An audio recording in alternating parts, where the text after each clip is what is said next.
Okay, here's a quick update on the trailer patch I did. As you can see, there is no leakage in here, no water. There's like string and stuff hanging here, but that's definitely not water. In fact, I'm feeling the wood. The wood's actually starting to dry out where the screws came through. I've decided I will get some more screws for here. Just this one section, the roof is caved in really bad, and I will replace them with smaller screws. I do not have dicor on this yet, so it is really doing a really good job of sealing this up.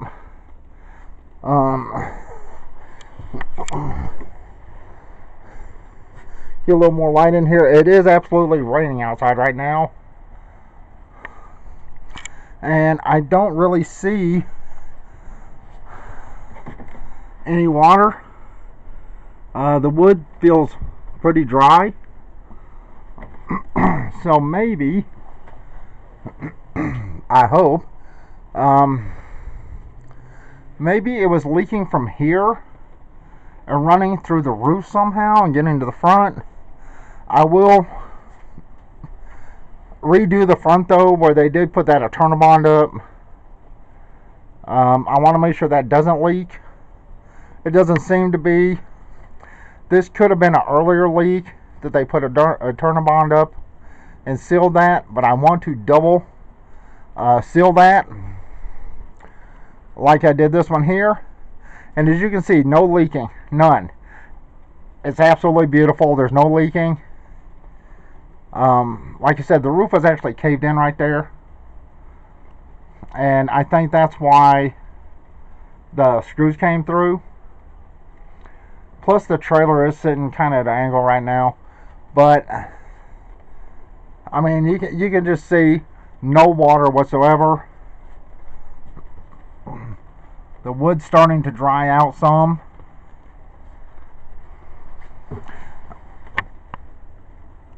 I hope you can see that. The wood's actually drying out. No water whatsoever. So, if you need to patch your roof, this is an update on that. It did a wonderful job. Using the sheet metal and the butyl tape. And once again, I will be going over the screw heads with dicor, the dicor lap sealant, and around it, around the entire outside and over the top, to make sure it does not leak ever. Another reason I'm using sheet metal is when you move a camper trailer, it does bend. Now this sheet metal is flexible enough that it will give with the camper bending, so that'll actually help keep it sealed. And like I said, it is raining outside.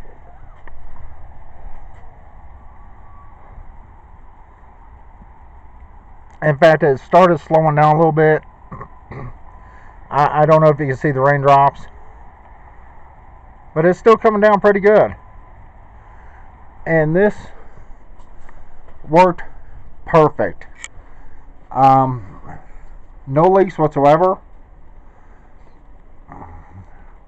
So, you know, instead of buying the eternabond, I mean, you're more than welcome to buy a eternabond, but if you want to make sure that doesn't work loose or doesn't seal, putting something like this over the top, I mean, it's also a pretty good idea. Or just say the hell with the eternabond, get some butyl tape, some sheet metal, and screw it down and go over it and around it with dicor. Like I said, I do not have any more dicor up there from my last video because I have to order some. And right now, finances are a little bit tight. But it'll be probably a couple more weeks before I can order some more dicor, because that stuff is not cheap. But it seems to be holding up just fine. No leaks whatsoever. There's no water. Everything underneath it is dry. So, I mean, even over here on this board, it looks wet, but it's not wet. There's no water there. That's just dirt from where I pulled it out from over there. So, this is an update 7, I believe, on the roof patch. Like I said, I will check the eternabond up front here, and I may go ahead and just, it looks like nothing's up here, no water, nothing up here, but I may go ahead and just do that and just put a patch and find out where that eternabond is. It could be there's some type of split in the roof, but I don't think so. I mean, nothing here. Looks fine. This wood is actually drying out.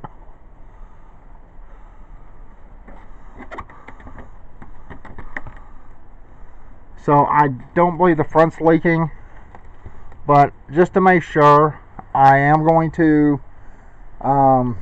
check the front and put some metal up front too, because I want to make sure. But once again, the roof's doing fine. It's not leaking anymore. That did the trick. The eternabond didn't. The eternabond didn't stick. Even after I cleaned the roof where the eternabond went and rolled it down. That was an extra expense for a roller. But this is, seems to be doing the trick. If you're going to do something like this on your roof, like on a camper trailer you're trying to fix up or whatever, I recommend this type of screw with the square instead of Phillips screwdrivers or Phillips screws, because, let me get that in there, when you use the bit, it actually goes in,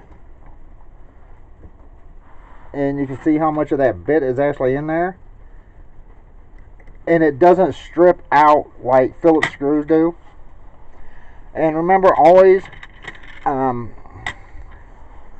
drill your holes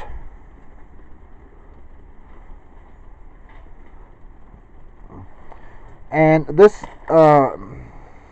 butyl tape is like 3/4 inches, and try to get it more in the center of your butyl tape. And unfortunately, I did everything on the roof.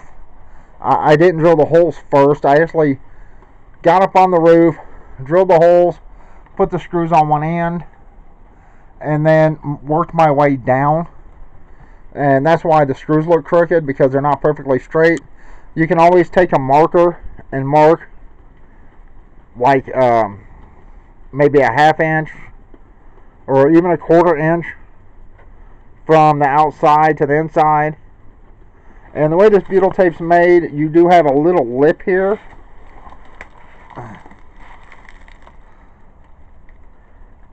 So it will not go directly on the edge unless you make sure that the butyl tape's exactly on the edge.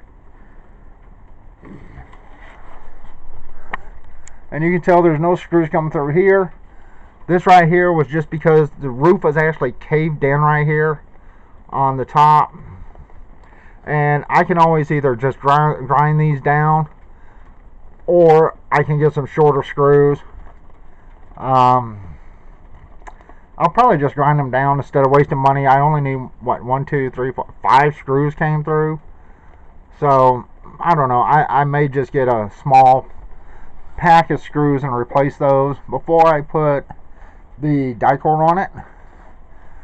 But this is an update to the trailer. I have not put dicor on it except for on the one edge where I had a little bit of dicor left. And there's no leaks whatsoever. Alright, and you can see it is raining even now.